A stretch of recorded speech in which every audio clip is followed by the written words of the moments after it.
first thing people always ask me about spearfishing every day is, aren't you scared of sharks? It's the only story they really know about the ocean. Sharp teeth, deep water, blood in the current.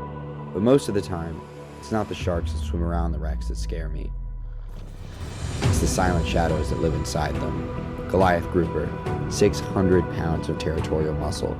The wrecks I visit are so full of life that they're bound to attract Goliaths.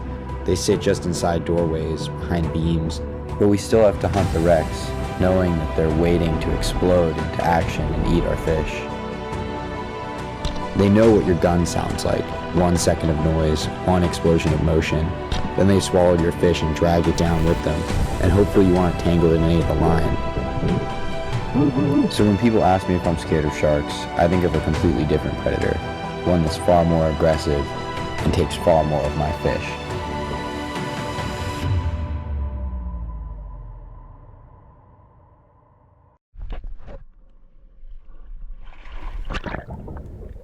Welcome back underwater, everybody. Today's episode is the immediate day after the day that I shot the mutton snapper, and we started the day off at the same wreck, hoping to see something just as cool.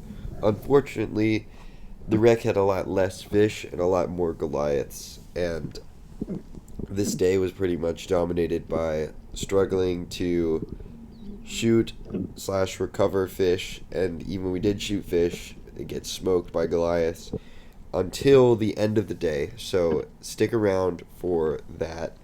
But you'll see when I get down here that there's a few snapper hanging around, but really there's not much in the way of life for me to shoot.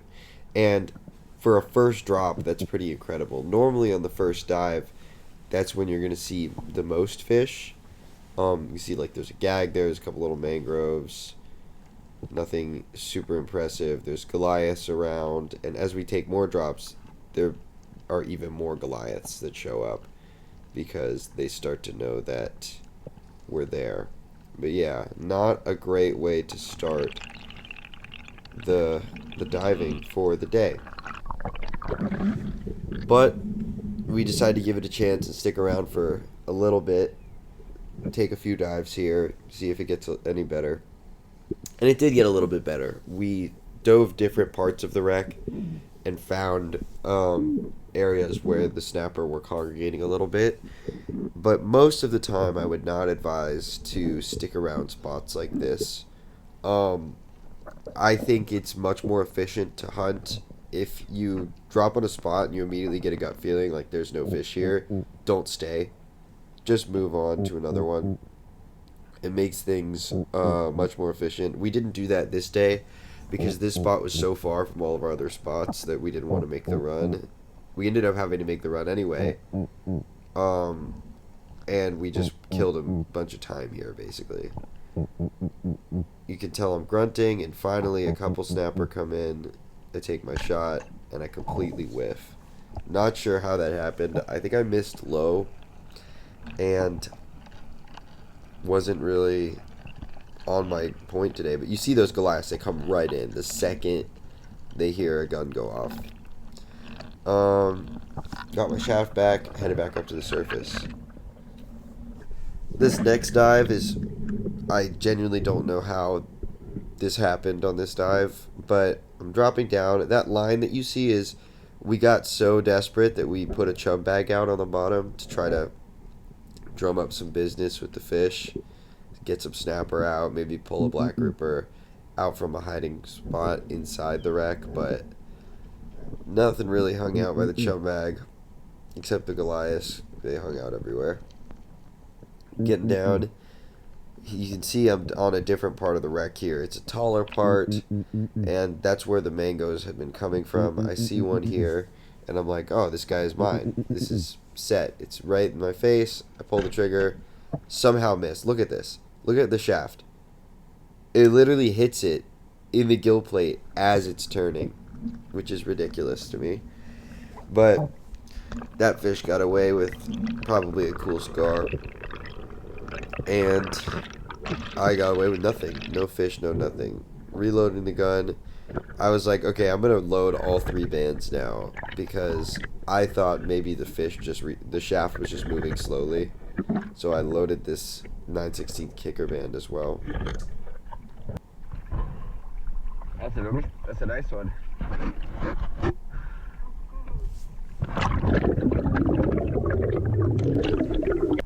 So Noah got a nice mango.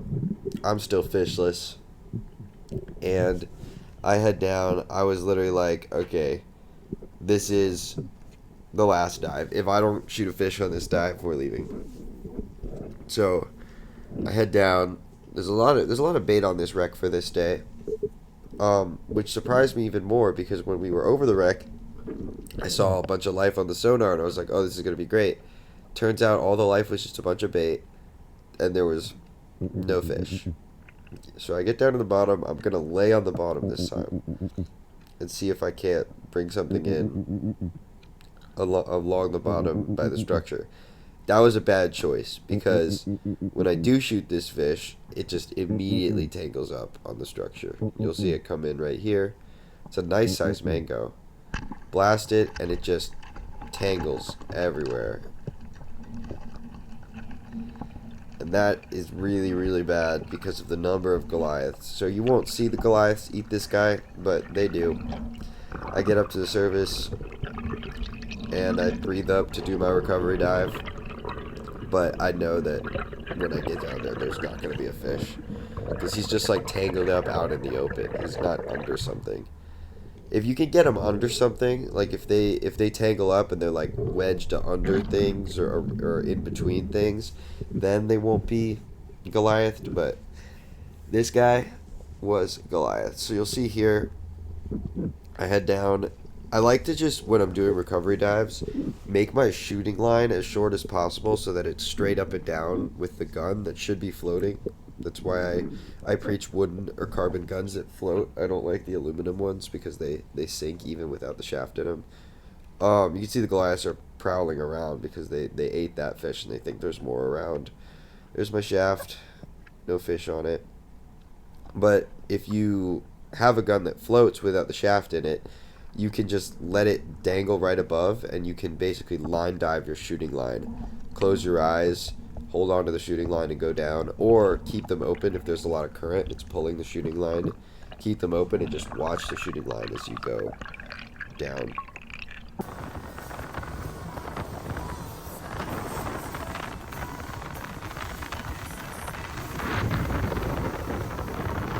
So we changed spots. We went to a wreck that we go to a lot out of Clearwater. We call it Soybait. It has a real name, but our name for it is Soybait because it's covered in bait. And soybait sounds like sorbet. As soon as I get in, there's these permit that come right up. And I don't really have time to gauge the rest of the surroundings. I'm like, oh, nice permit. And I blast him. As soon as I do, though, I realize how many sharks are around. My GoPro doesn't pick this up very well, but there are literally hundreds of the little sharks. I don't know what species they are, but they're the little annoying sharks that are out at the wrecks normally. But there's just like a school of like 100 of them, and this struggling permit brings a few of them in. A lot of them keep their distance, which is nice, but it's those things. And those things are the worst sharks to be in the water with. I would rather be in the water with 2 big bulls, 3 big bulls, than 10 of these. I'd rather be in the water with 1 big tiger than 2 of these. Because these things, unlike the big sharks, they normally move around so quickly and are so aggressive that they're much harder to keep track of, and they will actually bite you. The bull sharks, they normally leave people alone, but the majority of shark bite injuries that I've heard of are from sharks that are smaller than 5 feet. Just little sharks that are trying to eat fish. They get too excited and they bite whatever moves. And you can see there's 3 of them on the screen here, 4 or 5 on the screen here. But there were, I mean, with our eyes, we could probably see 30 or 40. And when we dove, we could see even more. But so I was making my way back to the boat. I did not want to deal with these particular kind of sharks. Throwing the fish in the boat. No, get the boat. Then we waited for a little bit and did a little photo shoot with him because it was a cool little permit and I needed a thumbnail. So for this next clip, we actually dive the wreck. And I'm looking around. I'm diving kind of slow because I'm like, where's the school of sharks? Is it still here? And the answer was no. The school had moved through.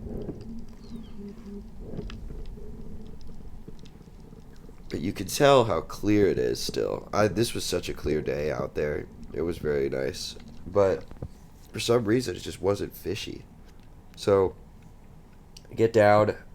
This is a big engine block from a ship.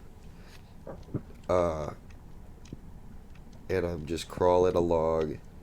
There's particular holes in the wreck where fish like to come out of, and that's what I'm looking for. These mangoes are all right. They're nothing crazy impressive. So I'm waiting for one that's a little bit bigger to come right up to me. I thought about that one in front of the pipe. I'm just kind of scratching the wreck. I like doing that. I like scratching hard surfaces. Ever since the beginning of this summer, I've been playing with that, and it's really worked well. It's worked better than grunting in areas that have a lot of pressure. Anywhere that's got like a ton of diving pressure, grunting will just scare the fish because they know it means there's a Spearo. Blast this guy. Head up with him. And really, when you have all these Goliaths around, you don't want to let a fish dangle like this. But my shaft got stuck on the other side. Like the one of the floppers got hooked on the wreck, so I had to open my reel up. But if you swim forward after that happens, if you swim up current of the shaft, you'll be able to get it out. And that's what happened here. I was able to unhook it by swimming up current. That's also what happened with the mutton snapper in the last episode. Swim up current and let the fish struggle a little bit, and it'll work the shaft free from whatever it's on. If it's just the flopper that's caught on something. If the actual shaft is like under something, you're never gonna get it out like that. I got my mango here. And we did another big camera show off of this mango while I was gutting it. You can see all those little cigar minnows just eating the guts right out of the gut cavity, which is pretty cool. There he is. There's the first mango of the day. Diving back down on the same wreck, because while there weren't that many mangoes on it, there were way more mangoes than on the wreck before. And we really didn't want to have to go and dive inshore because we had already had, it was 30. We had already run 40 miles on a gas tank of a skiff to get to this wreck. So we were, again, just like doing the sunk costs fallacy. Just, oh, well, we're here, and it would take a while to go to a different place. And we've put time into this wreck already, so we might as well keep diving it and see if we can't pull something good off of it. Don't do that if you're spearfishing. Lesson of the day. If there's no fish, just leave. Go to another spot. See a mango here. Pull the trigger. And another miss. I don't know why. I missed more fish this summer than I've ever missed. Like, a lot of my videos have misses that I just never would have had last summer. I don't know why. It might be because during this summer I basically got all new spear guns because this rifle got stolen in Hawaii and stuff like that. But I don't know. Maybe I pulled the trigger more. Maybe it's because I spent a lot of time hunting mangoes. Who knows?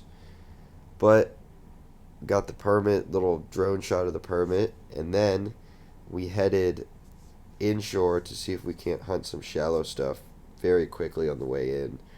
I was ready to go in, but Noah really wanted to see if we could hunt some shallow stuff and get some fish up shallow.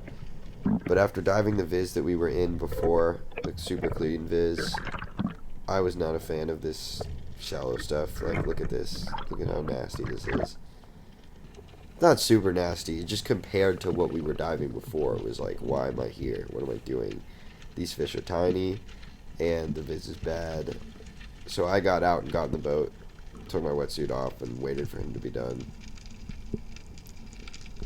Because we were in like 20 feet. I would not have done that if it was deeper. You don't want to go to a different spot? All the other spots are going to be far. Yeah. This was the idea was to hit this on the way in. Bro, I got like the tiniest bag I've Let ever me got. see. Hold him up. There he is. Alright, and the wind's starting to pick up anyway.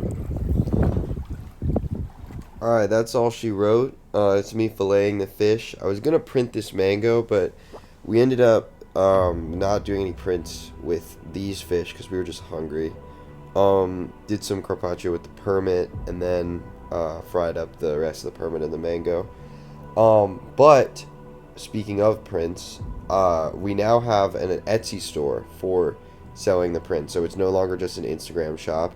If you're interested in checking any of that out, it is in the link tree in the description of this video, and I will see you guys next time.